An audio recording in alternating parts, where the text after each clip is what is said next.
I'm here with FMLS with Fernando Figueiredo from McKinsey. Thank you very much for joining us. I apologise for my Western pronunciation. Thank you, Ben. Pleasure to be here. So is this your first Finance Magnates Summit? Actually, it is. I've joined McKinsey in London for 8 years now, and I've been quite involved in financial services and Fintech, but less within the spectrum of brokerage and these sides. So it's actually my first time in Excellent. So tell us about what you do and what your role entails. So I'm a partner in our London McKinsey office, and what that means is that I help organizations across a set of topics. I focus mostly on digital technology operating models, so help large organizations and also startups and the fast-growing ones to really overcome some of their biggest challenges by applying digital technology and new ways to actually operate.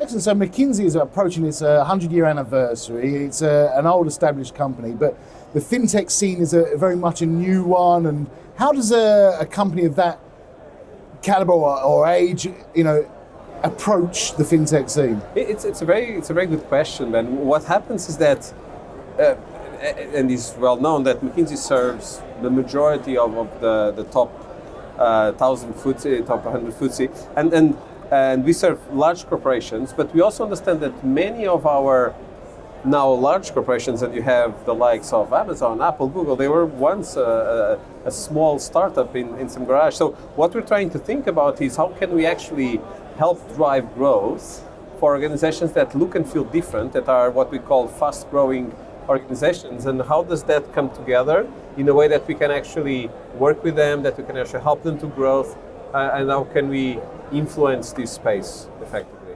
And so, in your opinion, has the traditional and corporate banking world really embraced the fintech scene as much as it could have? I think the answer is no, it hasn't.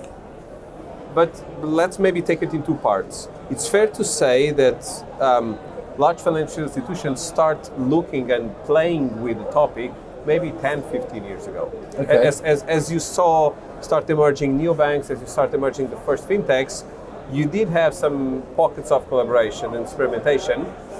We don't see large organizations in the last, for the last 10 years being very strategic about and very purposeful in the way they are actually focusing their investment there. Now, if we shorten the timeline maybe for the last 5 years, we see much more bubbling up. And what's happening is a couple of things. One is just the nature of the ecosystem. So fintechs are not only competitors, they provide tools, they provide technology, they provide solutions to banks. So we do see as banks evolve their technology setting to absorb more and more fintechs as part of their solution. So a very simple example is five years ago, you would have a very sleek onboarding process on a fintech when you open a current account. These days, you have more and more of that coming through banks. So banks start onboarding technology like digital identity, KYC, fintech players, and onboarding that. So we have more and more of that. Now, if we think fast forward the next 5 years, we do expect banks to do a couple of things. One is to start adopting more of the technology providers like new core banking systems, ledgers, infrastructure, fintech players to really try to revamp their core and their technology landscape.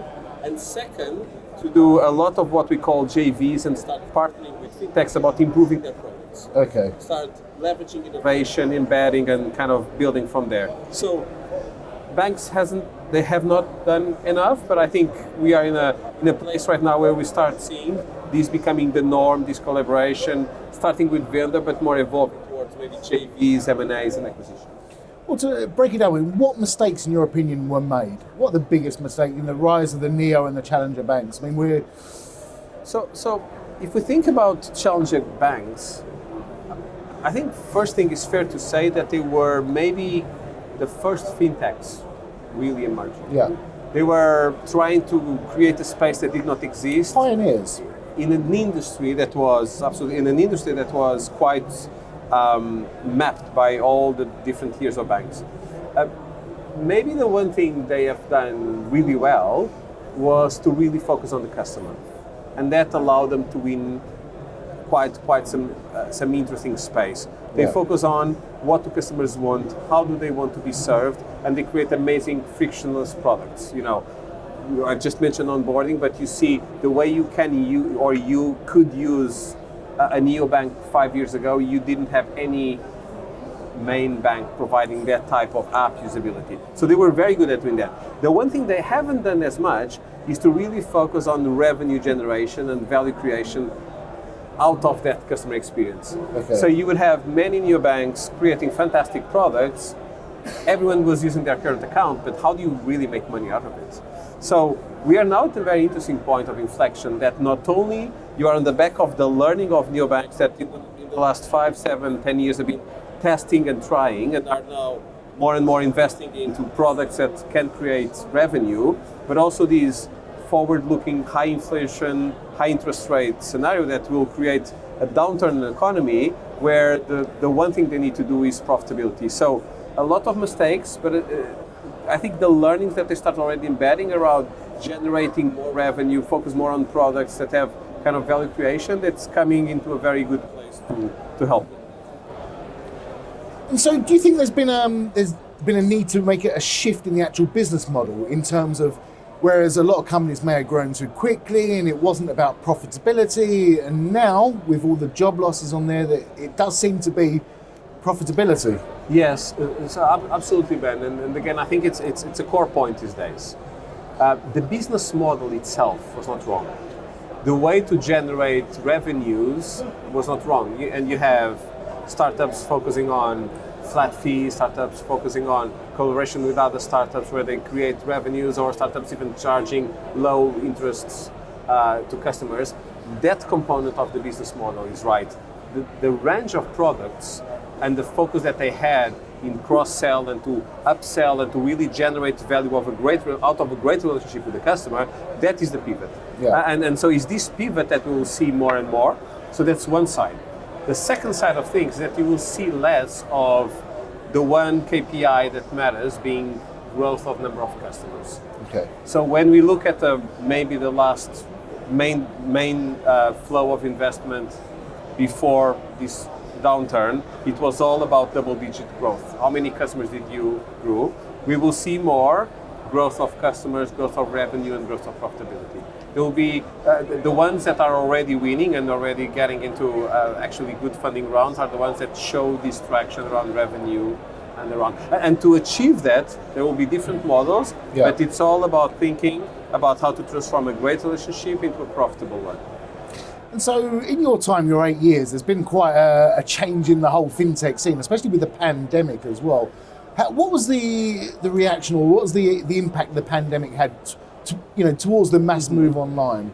So let's step away from fintechs for a second. Pandemic meant people remotely at their homes needing to shift from many services they would do face-to-face physically to digital most of the time.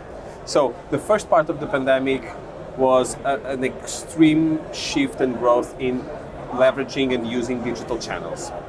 This is one part. The second one is, as customers start adopting those digital channels, many customers were not used to some of the products that were there. So what we saw was a huge openness in customers wanting and leveraging products that they were not used to. So if you combine the increase in digital adoption with the increase in openness and being more willing to thrive this, to leverage and use these products, we saw a huge uptick in customer. Now, I think an important thing to mention is that fintechs were in the right place with the right capabilities. So not only you saw quite a huge increase in customers, but they were able to absorb it. Why? Because they had the machine very oiled into acquisition and to funnel and to be seamless in the way they acquire customers. And they also have the scalability from a technology standpoint. So they were able to just cope with huge increase. Fast forward, what we saw, and the numbers on valuations were very clear, was a huge increase in value and number of customers for the fintechs on the post-pandemic.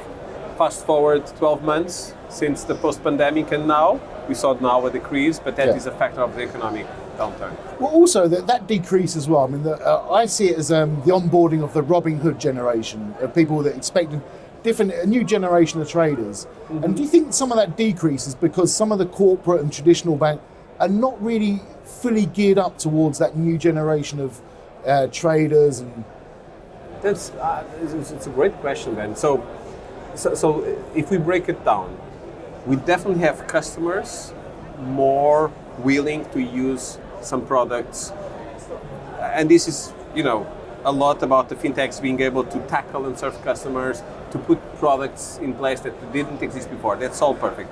When we think about the large corps and how large corps are looking into this, there's two flows. One is one side, large corps are not wanting to trade off their current revenues for products that are very competitive but maybe disrupt their revenue. And so they are trying to figure out how to really manage some of that disruption. The other side is that they want to absorb, but they are not fast enough to absorb that innovation. And that is a little bit this collaboration, these joint ventures, and this model where we will see more some of the startups providing technology to banks and services to allow them to actually embed this. But fast forward, in 5 years from now, banks will be much more ready to absorb innovation than they are today. And this would mean that all of these flows will actually go to the mass market. Yeah. Brilliant. Fernando, it's been some fantastic insights here, but I would really love to know, without giving away the crown jewels, what is the best advice you can give to a new challenger bank to succeed? I think if there's one thing that these days is that it makes all the difference, is to have a very clear path to scale and to value. Given or taken, the technology is there. Given or take it, the product and what customers like is here. So if you are going to launch your neobank, you need to really understand what is your path for scale.